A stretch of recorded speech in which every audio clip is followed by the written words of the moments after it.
என்னோடய ஃபேன்ஸுன்னு சொல்லிட்டு எனக்கு 4 பேர் இருக்கப்போ எங்கேருந்து எல்லாருமே சென்னையிலேருந்து வந்துட முடியாது, 4 ஊர்லேருந்து வர முடியும், 4 ஊர்லேருந்து வரவன் பாத யாத்திரை வர முடியாது, அவன் பஸ்ஸுலேயோ பைக்லேயோ கார்லேயோ வரதான் முடியும்.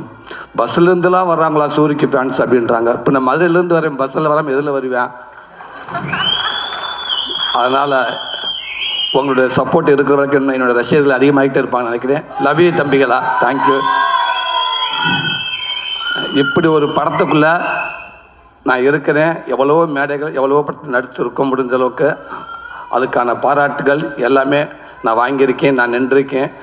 ஆனால் இந்த படத்துக்கான பாராட்டுகள், இந்த படத்துக்கான மரியாதைகள், இந்த படத்தை பற்றி இங்கே தலை சிறந்த இயக்குநர்களை பேசுகிறப்ப உண்மைக்கு அவ்வளோ பெருமையாக இருக்குது, அவ்வளோ சந்தோஷமாக இருக்குது. ஒவ்வொரு டைமும் இந்த படத்தை பற்றி பேசுகிறப்ப, இந்த சூரியன் சொல்கிறப்ப இது உண்மைக்கே நான் தானே அங்கே உட்காந்துருக்கப்ப எனக்கே சிலுக்குது. இது எங்கேருந்து எவ்வளோ கற்றுக்கிட்டுன்னு எனக்கு தெரியலை, எவ்வளோ என்னை கூட்டிகிட்டு வந்தாங்கன்னு தெரியல. ஆனால் ஒன்று மட்டும் தெரியுது, என் ஆத்தாப்பை செஞ்ச புண்ணியம், இவ்வளோ பெரிய இயக்குநர்கள், இவ்வளோ பெரிய ரசிகர்கள், தயாரிப்பாளர்கள் என்னை கையப்பிடிச்சு கூட்டாந்து இன்றைக்கி என் அன்பு தம்பி தயாரிக்கிற இந்த கொட்டுக்கால் வரைக்கும் என்னை கூட்டியாந்து விட்டுருக்காங்க. அதுக்கு நான் ரொம்ப நன்றி கடமைப்பட்டிருக்கேன். இந்த படத்துக்குள்ளே வர காரணமாக இருந்த ராமண்ணே, அருண் விஸ்வா, உங்களுக்கு நான் பெரிய நன்றி சொல்லிக்கிறேன். கூழாங்கல் படத்துக்கு அளவு கடந்த ஒரு ரசிகனாக நான் இருந்தேன். ஆனால் அப்பேற்பட்ட இயக்குனர் படத்துக்குள்ளே திருப்பி இன்னொரு நடிகனாக கொண்டு வந்ததற்கு அந்த இறைவனுக்கு நான் ரொம்ப நன்றி சொல்லிக்கிறேன். இந்த படத்தை அத்தனை பேரும் தலை சிறந்த இயக்குநர்கள் எல்லாமே அந்த தியேட்டரில் போட்டு காட்டுறப்ப அவ்வளோ பதட்டத்திலே இருந்து, எப்படி சமீபத்தில் அமெரிக்காவுக்கு போகிறப்ப அந்த வீசாவுக்கு போகிறப்ப ஒரு வாரமாக நான் தூங்கலை, கொண்டுட்டாங்க என்னைய, விட்டுருங்கண்ணா நான் அந்த நாட்டுக்கே போகலான்ட்டு ஒருத்தன் ஃபோன் பண்ணிட்டு அங்கே பாரு இந்த கேள்வி கேட்பாங்க, இதுக்கு மட்டும் ஆம்னு சொல்லணும், இதுக்கு இல்லைன்னு சொல்லணும், மற்ற எதுவும் கேட்கவே மாட்டாங்க. திருப்பி ஒன்றருக்கு ஒருத்தர் ஃபோன் பண்ணார், அதெல்லாம் இல்லை, இந்த கேள்வி கேட்பாங்க, இதுக்கு என்ன எஸ்ன்னு சொல்லணும், இதுக்கு நீங்கள் நோன்னு சொல்லணும், வேறு எதுவும் செய்யக்கூடாது அப்படின்னு சொன்னாங்க.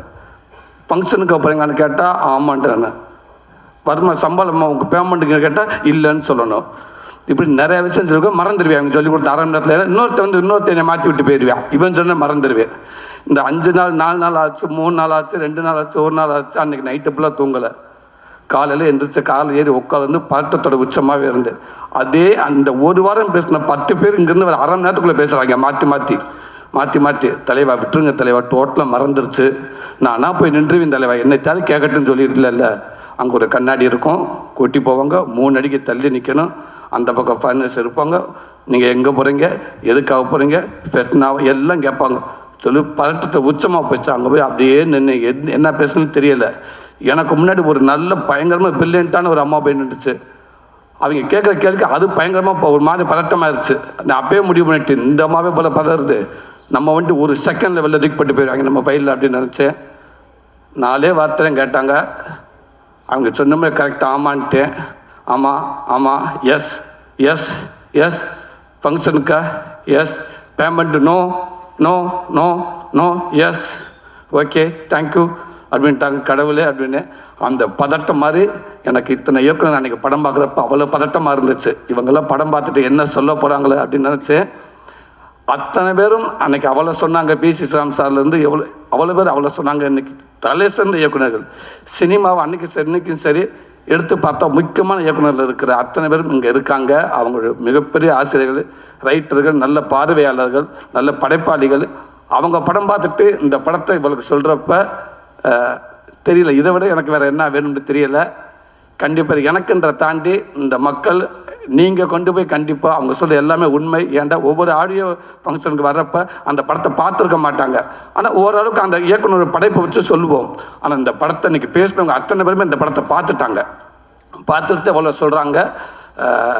அதனால் நான் இந்த படத்தை கொண்டு நல்ல விதமாக சேர்த்து நம்புகிறேன். கண்டிப்பாக இந்த படம் எல்லாத்துக்கும் பிடிக்கும். மிஸ்கின் அண்ணன் சொன்ன மாதிரி இன்றைக்கி ஃபுல்லாக ட்ரெண்டிங் அதான் நினைக்கிறேன். அண்ணன் அவ்வளோ விஷயங்கள் சொன்னார். அது சொன்னது அத்தனையுமே உண்மை. அவர் இதை விட இன்னும் அதிகமாக அந்த படத்தை அன்றைக்கி பேசினாங்க. ரொம்ப சந்தோஷனே தம்பி வினோத், ரொம்ப நன்றிங்க தம்பி. ஆமாம், தேனி பக்கம் பொள்ளாச்சி மதுரை இப்படி போய்கிட்டு இருந்த என்ன கொண்டு போய் இப்படி நாடு கடந்து பூரா போய் பெர்லின் எங்கெங்கேயோ கூட்டி போனீங்க தம்பி. எல்லா நாட்டும் கூட்டி போயிட்டே இருக்கீங்க. இன்னும் நாளெல்லாம் இந்த நாடை ஃபுல்லாக இந்த ஒரு படத்தை வச்சு நீங்கள் சுற்றிடுவீங்கன்னு நினைக்கிறேன். பெர்லினில் போய் அவ்வளோ சந்தோஷமாக இருக்கப்போ எங்கள் அம்மா ஃபோன் பண்ணாங்க. எங்கடா இருக்குன்னு கேட்டாங்க. அம்மா பெர்லினில் இருக்குமாண்டி. அது யார் அப்படின்னாங்க. இல்லைம்மா பெர்லின்மா நாடுமா, அது வெளிநாட்டில் இருக்குமா, இங்கே இருக்குமா, இந்த அவார்டுக்காக வந்திருக்குமா. சரி பார்த்துருப்பு பஸ் வரப்போ பார்த்து குறுக்க முறுக்க போகாத கவனமாயிரு அப்படின்ட்டுச்சு.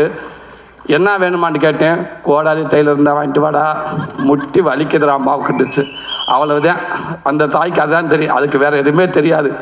கேட்ட மாதிரி ஒரு தையல் எங்கேயும் என்கிட்ட வாங்கிட்டு வாங்கடான்ட்டு, இல்லாட்டா டார்ச் லைட் வாங்கிட்டு வாங்கடா, நைட்டில் கரண்ட் போச்சுன்னா வீட்டில் அடித்து பார்க்க முடியலை.